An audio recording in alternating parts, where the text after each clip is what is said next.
Hey everybody, Damon D here, and this is the Desert Rock United Music News Volume 1, otherwise known as D-Run 01, baby. Let's do it. Okay, the first story we have here is a unique story out of Westlake, California. What we have here is the female guitar thief. She comes into the Guitar Center and she's checking out some guitars, and while the staff is distracted, I wonder why that would be, she just walks out with 2 guitars. So she walks out of the store with a $1,000 Les Paul Standard. And the second guitar is the $900 Strat. So I don't know if this Miss Guitar Thief here plays in a band or knows someone in a band, but those aren't typically guitars that you just kind of look around and take something off the wall randomly. So she must know something about guitars. And let me say, from a legal standpoint, the alleged guitar thief. I don't know if she actually took the guitars, but that's what the report is from the sheriff's department. If you're in Southern California, you might want to be on the lookout for the female guitar thief. All right, well, next up we have the Melvins 40th anniversary. So the Melvins started 40 years ago, 1983.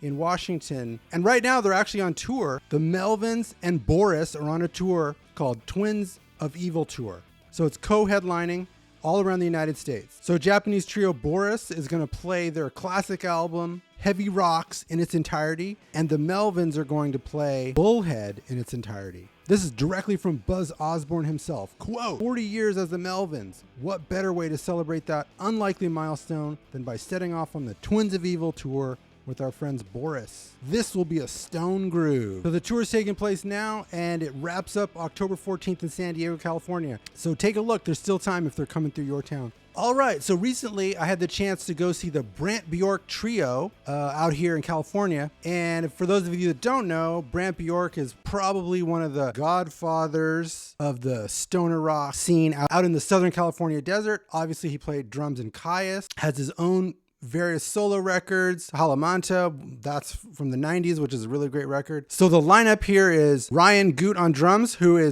plays in Stoner with Nick Oliveri and Brant Bjork, and then Mario Lally from Fatso Jetson, Yawning Man, another of the godfathers of the desert rock scene on bass, and then Brant Bjork on vocals and guitar.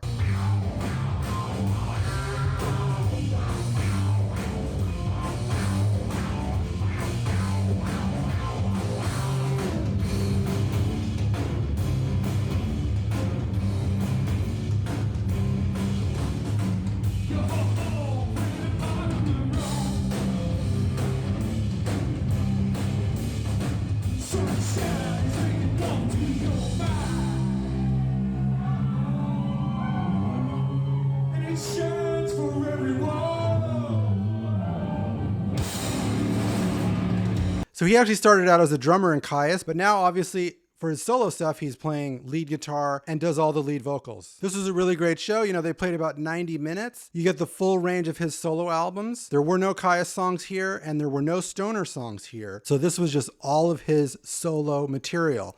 So how his music is a little different than maybe some of the other bands of the genre is, I think his style is a little more laid back and focused on groove. So I feel like he stays in a kind of groove heavy pentatonic style guitar playing. The drums are really solid. Mario Lally is actually a really good guitar player, but he's playing bass here and he blows that out of the water too. So that dude can do whatever he wants. Obviously he's really good. So the Brant Bjork trio is actually on the road right now. I think that tour actually winds up next week with Caius World in the desert on the 29th of September. But before then, if you have the chance, check it out. It's a pretty good show. All right, that's it for the news. This has been Damon D. One World, One Rock.